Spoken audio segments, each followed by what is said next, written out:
So welcome to this podcast with me, Chris Jones, from the Firewalk Experience. Today we're exploring something different than what we usually do on the podcast, which is usually where we run a Firewalk event and we talk about that. We're talking about running a Firewalk event inside a bigger event. So most of the Firewalks we tend to run are just individual events, 2-3 hour experiences. But the Firewalk we're talking about today was on day 4 of a bigger training experience called the Talent Campus, which is an 8-day training program that we run for creative people. And I'm delighted to have Ellie join me in the studio. Ellie, how are you doing? I am doing great because I'm a Firewalker, Chris. Fantastic. So let's dive straight in. Give me your 1-line or 10-second experience of the first moment that you stepped out onto the Firewalk. What was it like for you? I think that in the first 10 seconds of actually being on the calls themselves, I felt exhilarated. I felt strong. I felt invincible because of everything that we'd already gone through. And I think that I felt nothing but coolness on my feet. Isn't that weird? You're not the only person to report that, but it's strange how the mind and the body operate when we enter a certain physiological state and something takes over. It's kind of crazy. Let's take a step back, though. So, take a step back maybe 1, 2, 3, 4 days. Talent Campus is like I said, an 8-day training program for creative people to get them outside of their comfort zone so that they can find success in their careers, however they define it. But Ellie, what was your physiological response when I said, and we're going to be doing a Firewalk on day 4? Chris, I have to say, we have had, during the actual Talent Campus, we did have a private conversation, which, I'm happy to talk about at some point. But I think that, I was incredibly sceptical of firewalking and, the fact that I was actually going to put my feet onto calls that could be anything from, 1,200 to 1,600 degrees. So I'm very controlled as a person, and everything I do with a very carefully thought out plan. So the thought of actually looking at firewalking, particularly when you talked about it, I think day 1 of our Talent Campus, I'm thinking, yeah, right, that's not going to be me. No. Amazing. And of course, at that point, on day 1, we did a glass walk on day 1, and then we did tarantulas and rats and snakes on, I think, day 2. So by day 4, when we're doing the Firewalk, it's, it doesn't feel that extreme at that point. But you did have some resistance to it. So, what was your resistance, which you kind of alluded to earlier? Yeah, I'm absolutely happy to talk. I mean, a huge resistance to it because I think that, you mentioned the glass walk, and that actually, I think I was the only person on this course who did not do the glass walk.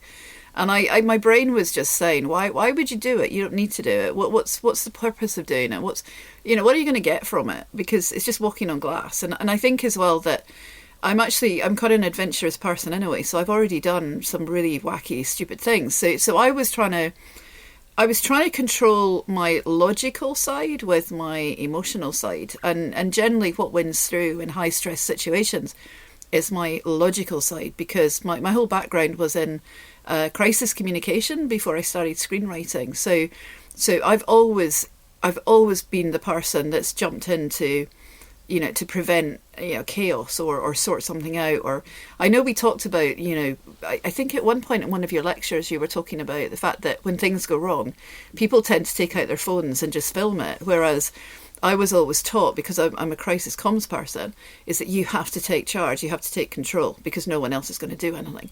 So that's what I was fighting against. The resistance for me was very much logical. Why the hell would I do that? It's like why would I step out onto burning fire? So we did have a conversation, and I think it was a really poignant 5-minute conversation. And I think I remember you saying to me, why do you feel the need to be so controlled? Why do you feel the need to be so sure of your next step? And that stayed with me for quite a while. Right.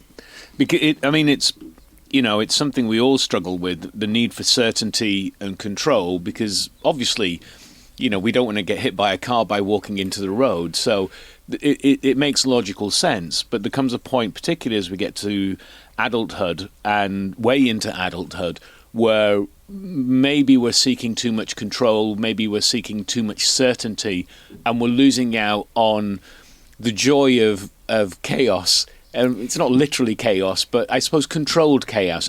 Out of control experiences where you're submitting to another process, and what happens when you give up that control. And that kind of leads us in nicely into the next question or the next moment. So even though Talent Campus is an 8-day experience and we're on day 4 and we're doing all sorts of stuff, there was a distinct moment where we said we're now going to do the Firewalk training, and we stepped into that mindset.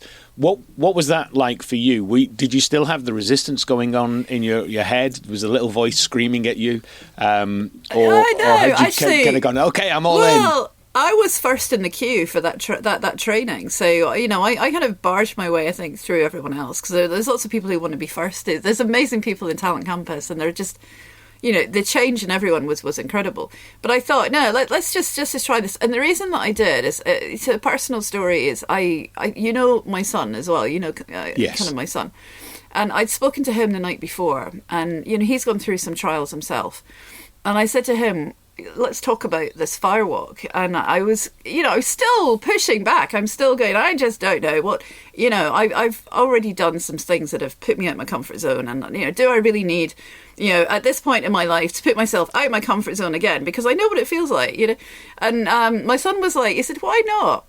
He said, why not do it? Why not just let it go? He's honestly, he's singing to me. He says, let it go and just do it. He said, you've put everything into doing this Talent Campus experience, and he said, why would you not embrace it? Why would you not take everything, and why would you not trust your leader? That was his words. He said, this is about trust. This is about putting yourself in the hands of someone else. And there's not very often that we have that moment, apart from maybe in surgery, or when we have no control. And it was my son that really made me think. He said, why would you not do it, was the question. And so then I started Googling like crazy. I was looking at I looked at all the firewalking sites. I looked at the shaman side of it. Because I love mythology. This is my thing. I love mythology. And then I looked at my logical brain, then looked at, okay, so the specifics of a firewalk. What are we talking about here? So I know the science and I know the mythology, and that is the way that I process stuff. And therefore, when you said, okay, we're now going to practice it, I was first in the queue, because I'm like, okay, the only thing I haven't done is the specific walk. Yeah. So I need to know the specific walk, because that actually, and I know you'll come on to this, but that is so important. Yeah. So when I leaped in there to be the first, I remember I took the walk. And you trained us. We'll talk about the training a bit more as well. But it was incredible. And you told me, you said you need to walk with more purpose. So that was my lesson from that training. But it was incredible. Yeah, I mean, I think everybody, when we do the actual training, there's part of it is mindset and part of it is psychology, but there's also a part of it that's just physiological. And we do that because we rehearse walking across the fire in the room in order that when we get to the fire, you've done it once or twice and your brain can't sabotage you in the moment. But almost everybody, when we rehearse it in the room, they walk a little bit slower. And when you get out onto the fire, your feet does give you some immediate feedback to move faster. And that's always hilarious to see. But yeah, I've had some extraordinary experiences in the room training. I've had people break down in the room as they're about to walk an imaginary fire, because their psychology, their brain is so overwhelmingly powerful in that moment for them. It really does, even though we know there's no fire in front of them, they're making the decision to walk the fire in the room, not in front of the fire. So yeah, it's always an amazing experience. And the actual Firewalk itself, I mean, it's we don't often talk about this in the podcasts, but we were in a hotel and we built the Firewalk out the back door in the car park. We had people leaving the car park going, "What on earth is happening here?" Well, I'm surprised you didn't get like all the fire brigades coming in. I mean, it's a built up area. Yeah. It's a lovely hotel. I mean, we have to shout out to the hotel and also shout out to, I think there were people from the hotel that joined us on the walk. Yeah. And that was just absolutely incredible. So, I mean, it was really weird to stand in a car park in a London hotel with turf. So you had a lot of turf down there and this big fire, because the first thing obviously we saw was the pyre. It wasn't actually the Firewalk. And I think also the other thing that was really, really important that you did, and I don't want to jump the gun, but I think that you made us all write something on a piece of paper. Yeah. And I think that was incredibly powerful as well, because people were really thinking about, what did they want to write on that piece of paper? Because in the end, we gave that to the fire. We gave it before we started walking, as a tribute, as something we wanted to get. I think it was something we wanted to get rid of. And that was incredibly powerful. Obviously, it's a symbol. It's for me, it's very symbolic. But I think that, to actually stand in the car park and then see this thing go up, you're just thinking, okay, we can deal with this. So again, I'm fighting logic all the way here. This is not just like, yes, I'm going to do this. It's fine. It's it's a breeze. It's you are absolutely fighting against every screaming part of your body, saying, why on earth are you thinking about doing this? Because from all of the ancestors in the past that this is it's going to hurt. Yeah. So, well, you're going to have an experience in your feet, and the language that we use, you can call it pain or you can call it awesome, and it's remarkable again how the language you use to describe the world actually changes the physiology of the experience in our body. And with regard to the notes, it's worth pointing out that that's a very private experience. Nobody reads those notes. It's just for you, and it really is a metaphor for getting present to what's holding us back. What we call it limiting beliefs in the training. What do we believe about ourselves that limits our possibility in the world? And to get really, really honest. And then, as you said, we put it into the fire, and then we walk over those limiting beliefs collectively and individually. And it is, it's an experience, because it's very rare that we do kind of confront our own limiting beliefs. I suppose a ceremony or a ritual sounds a little bit woo-woo for me, although I suspect, whatever a ceremony or a ritual means on a deep and psychological level, I suspect that's what we were doing. And we were marking it with this baptism of fire. Again, sounds a little bit woo-woo, but I think probably that's actually what it is. And then I know you use the word woo-woo, but I actually think it has got profound meaning. I think that it does date back through millennia. There's a reason that people are drawn to this. There's a reason why we still want to do this, and I think it's a connection to a past that we don't necessarily understand, and I think that our bodies do respond to that. And I think that's the really important thing, that, we'll talk about what it really felt like, but our bodies absolutely respond, and our minds respond to it. And I think that the power of it is, it's really contained in quietening the voices that are telling you can't do this. I think that what I don't see it as a woo-woo experience at all. I see it as something incredibly profound. I see it as something that, particularly for me, who was starting so far on the left side of my brain, that I think that anyone who is seeking change at the highest level, who is seeking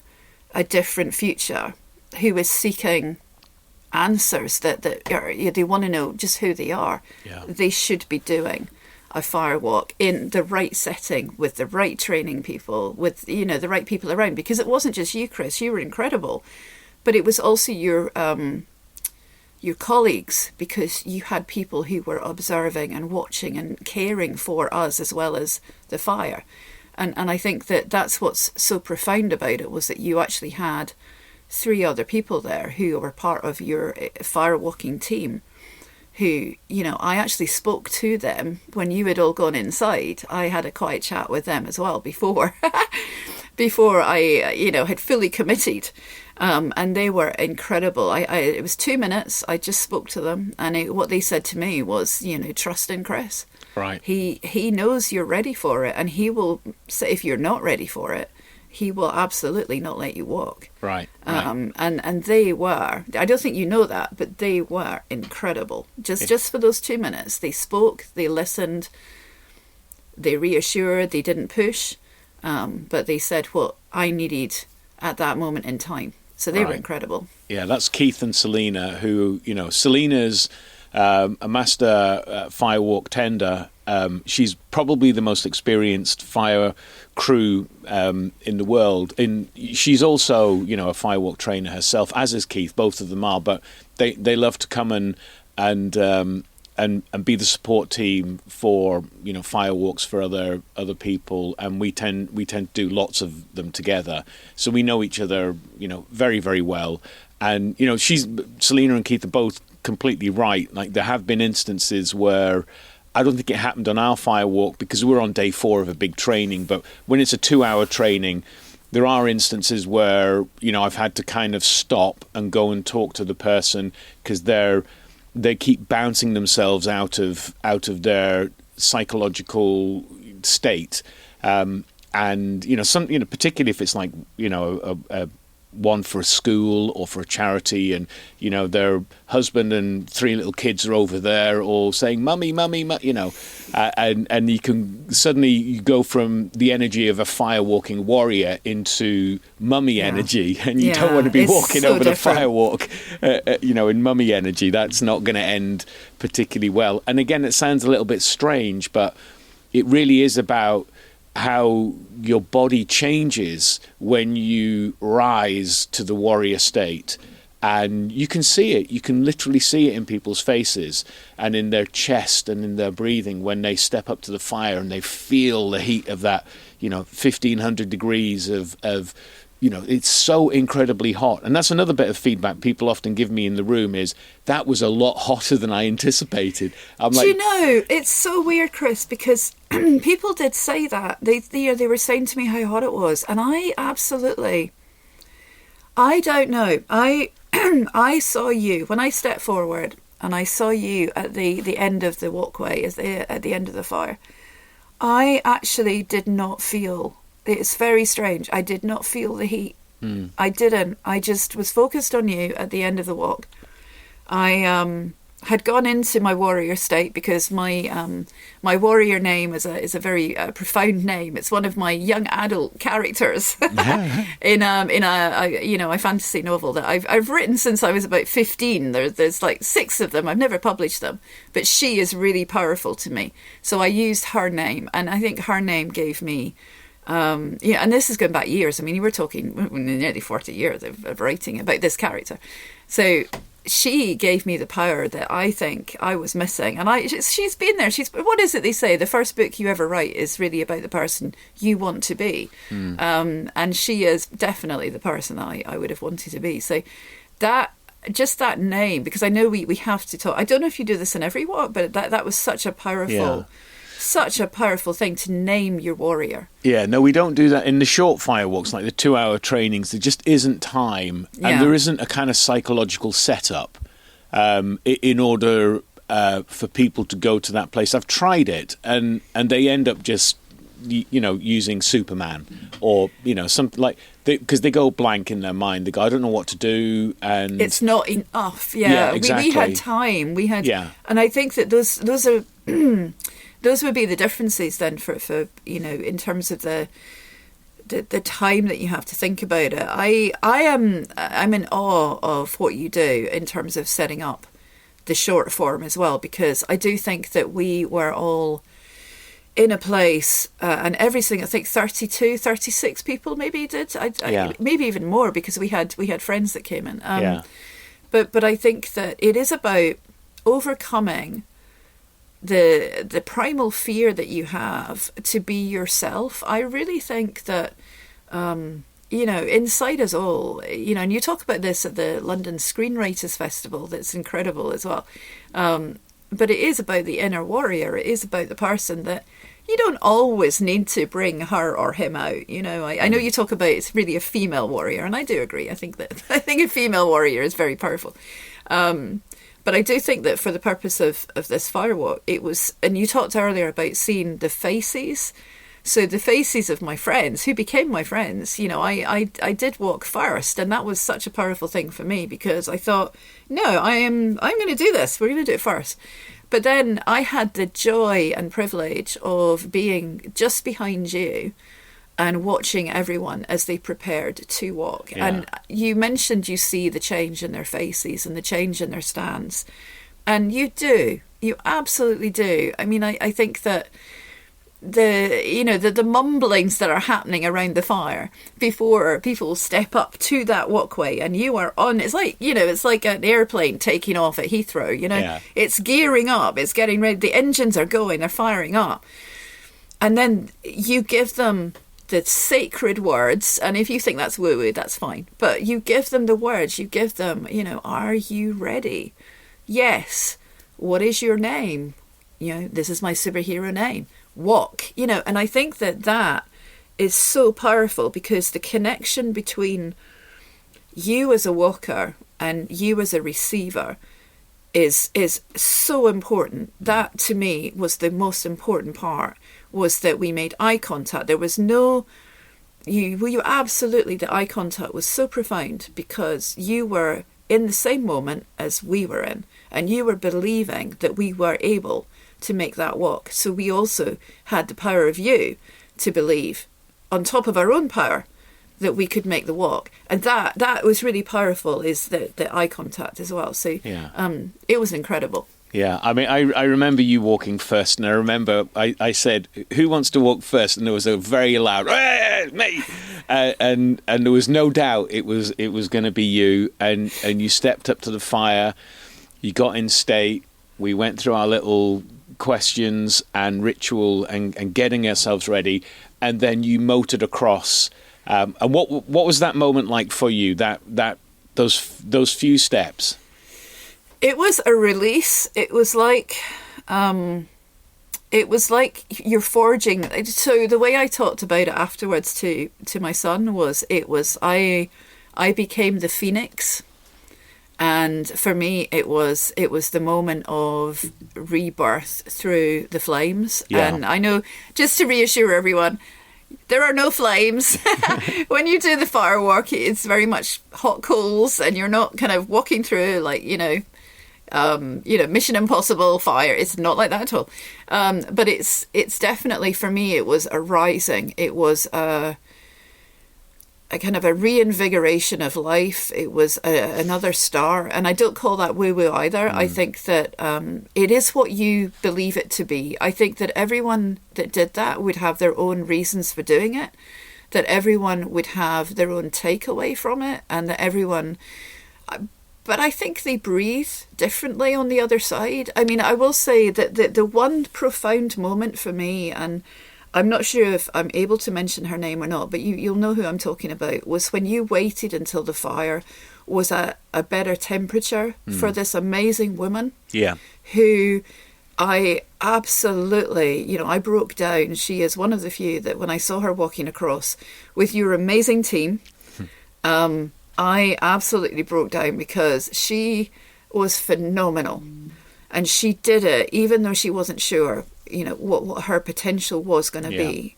And that for me was an absolutely profound moment, that if anyone is faltering over the chance to do this, they need to believe in themselves, that this is a profoundly changing experience for you. And that I do believe that anyone can actually do this. And I believe they can do it with the right approach, with the right training and the right mindset.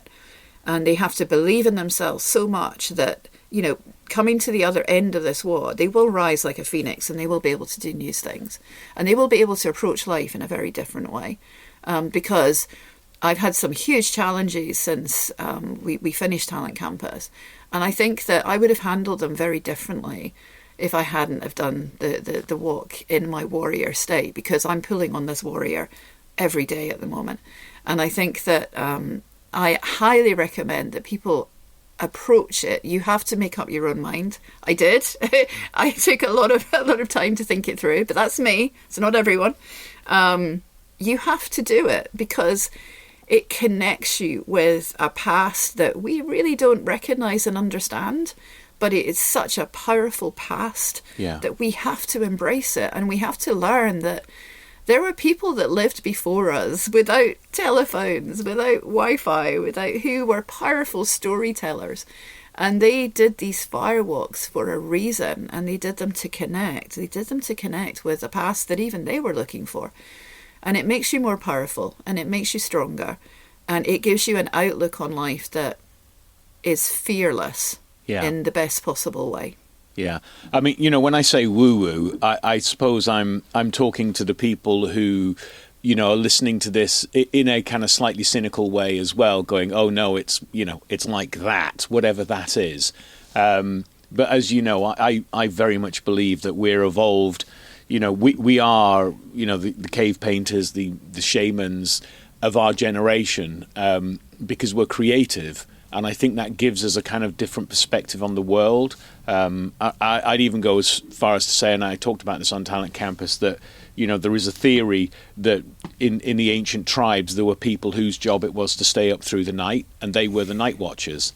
And they would breed with each other. So genetically over time, there came to be a group of people who liked to be awake at night and who would tell stories at night, and they became slightly more mythical and magical to the rest of the tribe. And the shamans and the cave painters, the dancers, and those people evolved out of that group.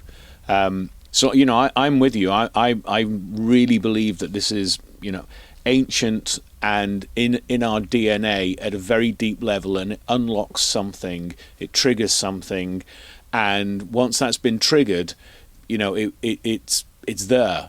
And, you know, we go through things as children as well that trigger these things, but somehow adulthood tends to kind of like either kick it out of us or kind of blandly, mediocrely kind of like work it out of us, because life can get so, you know, yesterday was just like tomorrow, you know, make that 20 years. And before you know, you're living inside, you know, mediocrity. But by accident, it's the boiling frog thing, you know, it's the death of 1,000 cuts, and the Firewalk bumps us out of that state and shows us how to be leaders, not just for ourselves, but for everyone else. And you know, the woman you're talking about, who, you know, she has physical, very strong physical reasons why she would struggle on the Firewalk. And in fact, before Talent Campus, she wrote to me and said, I've heard there's a Firewalk, I won't be doing it. Because of the challenges that I face. And when she stepped up, and everybody could feel it, everybody could see it, and she even had her staff, like, because she had a walking stick, and I said, do you want me to take that? And she was like, no. And I'm like, oh my God, no, of course she wouldn't. This is like Gandalf's staff. It's like, this is a magical thing that she's carrying across with her. And, you know, she did it, and I know it was very hot for her because she couldn't walk very fast. And, you know, she leapt on me at the end. I was like whispering in my ear, like, oh my God, oh my God, oh my God, I did it. And it was an amazing moment. Yeah, she was incredible, and I think that we all felt it. I think that if you were someone who didn't have a heart, you would have felt that. Yeah. You would have felt her coming to the end of that walk, and her eyes and her whole... She stood the tallest I've ever seen her in the week that we were together, and she was elated, and she was ecstatic, and she was overjoyed, and we all were for her as well. And she showed us her walking stick after, and it's definitely she will never forget the Firewalk. When you look at the bottom of it, it is absolutely scorched to bits. So when you look at that and you look at the fact that we walk over with bare feet. Yeah. But I absolutely, it was an incredible experience. And I think that it is what you make of it. I think that you have to look deep inside, and you have to bring out all the fears and the worries that you have, and just get rid of them, because the other thing I wanted to say as well, it is a safe environment. It is a friendly environment, and absolutely you have to trust the team that are around you, because you know what you're doing. You absolutely know what you're doing, and you set it up so that we see what is happening, we understand what is happening, and the final step is ours. Everything else you have done for us. Everything is there, everything is ready, everything is perfect. The only thing left is for us as human beings to find that tiny part of us that is fearful, and it's a tiny part, and say, no, let's do this, let's go for it. And overcome that voice in your head that's saying, my God, what the hell? Why would you do this? This is stupid. This is like, this fire. And overcome that voice, because this is what we have to do in life when we have to overcome challenges, and we maybe meet or we work with people that we're having to overcome challenges with every day. I honestly think that doing a firewalk with your worst enemy, you will be so friendly afterwards. I absolutely would guarantee it, because you go through something changing. Yeah. Both of you will. And you'll see each other differently, and you've experienced something that is incredible and is something that not many people do. So I really do think that if you get the chance to work with Chris and the team, you should absolutely do it, whether it's a massive conference like we did, or whether it's a short course. You will get something from it, and I certainly did. And I'm probably the most, I'm trying to think, what's the word I'm looking for? Researched. Yeah, probably. 10,000 pages on Google. Yeah, plus AI.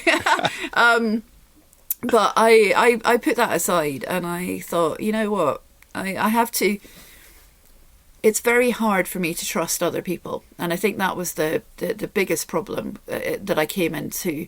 Even the beginning of our 8 days is trust. I think I trust myself, and that is it. And I think, we have life experiences that cause things to happen, and that's why we become who we are. But for me, for the first time, I absolutely listened to you, and I thought, okay, I will put my trust in you. And that's why at the end of the Firewalk, when I walked over it, and I felt nothing but coolness on my feet. That is what I experienced. I was almost floating on air as I walked to you. I grinned at you, and I hugged you for a long time, and that was my release. That was my, okay, this is me. I'm changing, and I think that everyone felt the same way, that there was a massive release. I think one of the other guys, I remember he was maybe third or fourth behind me, an actor. Yeah. And I remember him setting himself up as well. Like his face, it looked like he was going to war. You probably know who I'm talking about. But it was his face. He was on fire himself, and he was, a gladiator, and he was like, his eyes were almost coming out of his head as he looked at you, and he was answering his questions, and he walked, and my God, did he walk? Yeah. And the release when he got to the other side was phenomenal. So I think that you look at lots of people and you don't really know them. You don't really know how much fear everyone was carrying before that walk, because you have the smart asses, you have the ones that joke all the time, and then you have the ones that are a bit quieter, and then you have the ones that are revving themselves up. We're all different, but we all shared the same goal, and the goal was to get to the other side. Yeah. And we got there the best way we could, and it was our way, and it was no one else's way. And that's what's the beauty of the Firewalk, is that it is your personal journey. And no one can take that away from you, and no one can take that away from me. And I am proudly introducing myself when I meet new people. I'm a firewalker. That's amazing. Alex was hilarious. I'm surprised we didn't get complaints, because I think he did wake up the neighbours. He was that loud. like and use some choice language as well in his volume. So he did. Yeah, He but did. anyway, that's all. That's what happens on a firewalk. And did you walk more than once? Do you know? I have to admit, no. I did my once. I know lots of people did 2 and 3 times as well. But for me, I think that doing the experience the one time was life-changing for me. And I felt that, what would I gain? And again, this is like, what would I gain? Because I had already gained a tremendous amount from that one walk. Yeah. And it's a bit like, I suppose it's a bit like, when you go to the same holiday resort the next year and it's not the same at all. So for me, it was a profound experience that I did the one time, because I got absolutely everything that I needed to get from that one walk. However, I understand why people would do it 2 or 3 times, because for them it's a different experience, and it's something that, maybe they're still processing the feeling, maybe they're still processing the high from it, the dopamine rush, I think, that you would get from it, the adrenaline rush that you get from it. But for me, I did it once, and that was, for me, was a profoundly changing experience. And, I've learned that sometimes when you try to do something again, it's not the same. Right. So I would absolutely encourage people to do the Firewalk as many times as they want to do. But for me, it was the fact that I got so much just from that one walk. And also, you're talking about, I don't know, less than 5 seconds, maybe? Yeah, less than that. Much less than that. I think it'd be less than that, isn't it? I think it's more 3 seconds. I think it's probably a second and a half, 2 seconds at the most. Wow. Yeah, I mean, I've never actually timed it, but it's because you move with velocity and momentum. Yeah. And, from first foot on to last foot off, second and a half, 2 seconds. I mean, I think it's definitely, it felt very, for me, it felt, I was very aware of what I was doing, so there was no, I didn't go into a state of, forgetting. I didn't. I remembered every single footstep, and I remembered it, doing it with purpose, because that was the one thing that in the training, I hadn't moved fast enough with purpose. So I was, very much aware that I was focused on you. I was moving with purpose. And I was moving with the strength of kind of the warrior that I had chosen inside of me as well. So, and there was it was very strange. The kind of 2-3 seconds before I did the walk, I went into I didn't notice anyone around me. It was very quiet. It was just you and me. Yeah. And the embers, and I didn't notice anyone. It was like, you were taken off. There weren't 30 other people there. It was like you were on this, how would I describe it? It was just a darkness. It was just like, I could see you were absolutely light in front of me. But there was no one else around me. It was just me and the fire and you. And if that's going into some kind of trance or mindset, or I don't know, but I didn't know there was anyone else there until I heard them shout and scream and celebrate when we met at the other side. That's when I knew they were there. And it's a very quiet experience. It's a very silent, for me, it was a very silent experience. And it was a releasing as well of tension from half a century. And it was like the stars were above. It was just, the dark sky. That's how it felt for me, was just walking through darkness. But the coals were bright and you were bright at the end. And that's what I remember. And I remember the coolness. I don't remember any of the heat. I remembered it when they started the fire. I remember how hot it was as a pyre. I remember looking at it and thinking, whoa, okay. But when I stepped up and I was ready to go, it was nothing but cool, and it was embracing, and it wasn't frightening. That's what I haven't said yet. It didn't frighten me at that point. Right. I just saw you.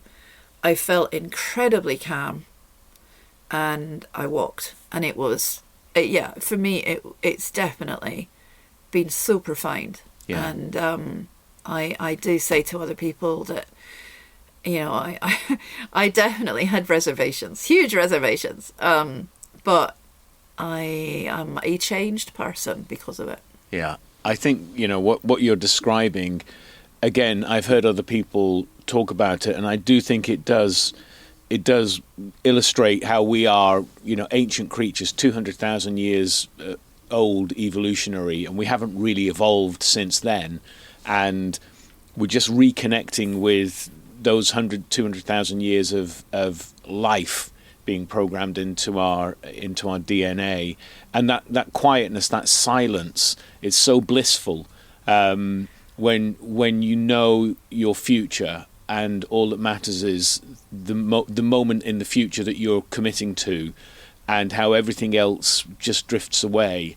And it's, you know, I had a very similar experience when I did my first Firewalk, of like the bliss of the experience, and then of course the elation on the other side. And I think for some people, and you'll have seen this on our Firewalk, some people, they get to the other end and it's almost like they don't realize they've done it, and which is why they do it again.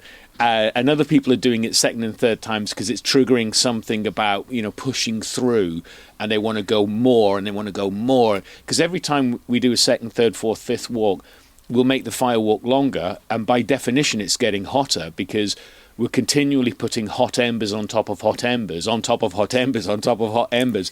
So by the end of it, it's, you know, it's gone up 200 degrees in temperature. And you did say that, you know, there isn't any fire, although by the end we do actually set it on fire. We do light it up. Yeah, I mean, I think that there's, on the right-hand side, I remember that, you know, definitely the flames are going. But I would say that, you know, in terms of the elation that people felt, I mean, as I said, when you go first, you're in a privileged position as well of seeing everyone else come over. And I think that, as you describe, the different faces that you get the smiles, you get the immediate bursting into tears, you get the celebratory shouts and roars of people that have just done this, and then there's marching off. You know, the way that they leave you when you're making sure that you receive them and that they're fine, but then they march off and they're still shouting and they're still warriors, you know, and they're hugging everyone else because you know, they're like, my gosh, we did it. So I think that we underestimate sometimes other people, and, you know, we don't know what's going on inside, you know, people's minds. We don't know what's going on in their lives, or, you know, the challenges that they're personally overcoming as well. And although obviously with Talent Campus, as a group of writers, we are maybe a bit more open to discuss life because it's what we write about. But even with the Firewalk, I think that some of the most, what I would say, the strongest men, I'll talk about some of the men, who I would never in a million years have thought they would be as emotional as they were when they came off the Firewalk. And they were. And you actually saw, I think you saw them, you know, they've been not necessarily showing all of themselves during the training we'd done. But after that, we definitely saw them in the days remaining in Talent Campus. You know, we saw who they were. We saw their natural state. We saw there's no masking. You know, I think the first few days, people were still trying to suss everyone out because, as you said, Chris, it was a longer course that we were doing. But what I saw when people were coming off that Firewalk was the raw honesty, the raw emotion was who they were as people. And I think that sometimes we're not given the chance to share that and show that in day-to-day life because, you know, we're not brought up that way. We're brought up to be tough and not show emotion or show vulnerability.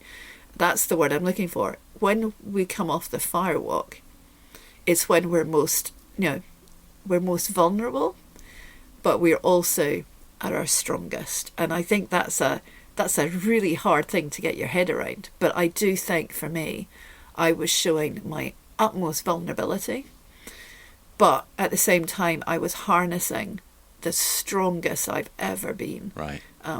When I was hugging you at the end, that was, you were seeing two sides of the same person. And that's powerful to actually bring that out in someone, that high vulnerability with the strongest you've ever been. It's incredible. Right. It's such a privilege to, be on the receiving end, of the Firewalk.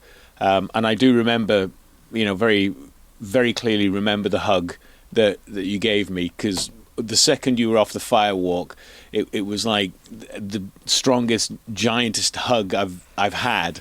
And I could feel the tears and the breathing, and I can't remember exactly what you were saying, but it was all flooding out of you, and that probably lasted 20 seconds, and everybody watching could feel the shift in that moment. And again, just going back to the training, it's like showing leadership in that moment of being the person to say, I'm really afraid, but I'm going to go first. And then just like Dominica, when she walked with her staff, and she showed leadership and inspires, because I'm sure there were people in the group watching going, I'm still not decided, I'm still unsure. And as you know, like after 15 walks or so, because the group was about 30, so if you procrastinate and you go, I'll walk a bit later, it's not a good strategy, because we reload the fire lane at that point. Yeah, it's true. And it gets hotter. And they're like, oh no, I should have gone earlier, even though we talked about this in the room. So amazing. Okay, well, look, I think we should probably wrap this up. But what do you think? Two questions I'll leave with. What do you think is the big takeaway for you? I think the big takeaway is... So the big takeaway for me is to trust in my instincts, that when I find a good person, to trust them. And I think, absolutely, Chris, I think that you've in huge leaps and bounds for me, it's like I absolutely, I trust you implicitly. And I think that the big takeaway for me is to not be so concerned and worried about what I'm doing, and and why I'm doing something, and just to do it, so I think just GFDI, I think that's one of my big takeaways, but in the right environment with the right person who's leading it, right. But also I think as well it's just another big takeaway is that the way you see people is not necessarily the way they are, and I think that we all hide an awful lot, and I think that the big takeaway for me is to try and see beyond the mask, and make sure that you are able to connect with someone at a very different level, because you are also showing a vulnerability that you would never normally show. And that's about being honest, and about who you are. Those are the two big takeaways for me. It is a human paradox, isn't it, that when you authentically show vulnerability from a position of choice and strength, you become extraordinarily charismatic. It shows leadership, and everybody's inspired by that moment. And we kind of instinctively think it's the opposite. We think that showing the vulnerability will be exploited, or it shows weakness, and it's quite literally the opposite. Not always, and not in all situations, obviously, because some people can be exploitative, but on the whole, it's a game changer when you do that. And you showed that vulnerability on your Firewalk when the mask came off at the end, and everybody felt it, everybody witnessed it, and was suitably inspired. And you helped them get over the Firewalk, whatever was holding them back. And there were some incredible characters. I don't want to mention her name, but an extremely diminutive and slight writer from the Netherlands who I thought, well, she'll do it once. And then she did it like 4 or 5 times. She kept going. Yeah. She kept saying, I remember she said to me, are they doing it again? Are we doing it again? And she was there. Yeah. She was in front of the queue. And she absolutely, she is the kind of person that she absolutely came out of herself. Yeah. From day that evening onwards, she was a completely different person. But I absolutely think that showing authenticity, I know people talk in the world about authenticity, and I think it can be overrated because people don't necessarily understand what that means. Authenticity is about you showing, as you said, your most vulnerable centre. This is about you not hiding what you feel, embracing people, looking at people, you know, eye contact is so important when you're actually looking at showing your vulnerability, and about, you know, choosing how you decide to share stories, and but also listening, and, you know, and showing that you're not the centre of the room, that you're actually, you know, what I found truly profound was the fact that people, not only were we sharing stories, but people were listening with authenticity. So I think that in terms of you know, thinking through you know, what the takeaways for lots of people is definitely being yourself and being a much better listener. I think that, you know, that's when you're really getting the most out of, whether it's firewalking or whether it's Talent Campus, is that you become a very, very different person in your day-to-day life. Yeah. So my final question, I asked this of everybody, what advice would you offer someone who's thinking about doing a firewalk with us? Do the firewalk. Yeah, I think just do the firewalk. I've done the research for you, right? So in terms of all I know, it is an incredible experience, and you just do it, because I did all the hard work, right? So in terms of my research as a writer, I do a lot of research, so I'm a professional researcher. So just do it, JFDI. Right, amazing. Thank you, Ellie. That's been amazing. And if I don't see you on the red carpet soon, I'll see you on the burning carpet, or the carpet of embers. The carpet of embers. That's the title of my next book. I like that. Amazing. All right, thank you so much. Thank you so much. Take care, Chris.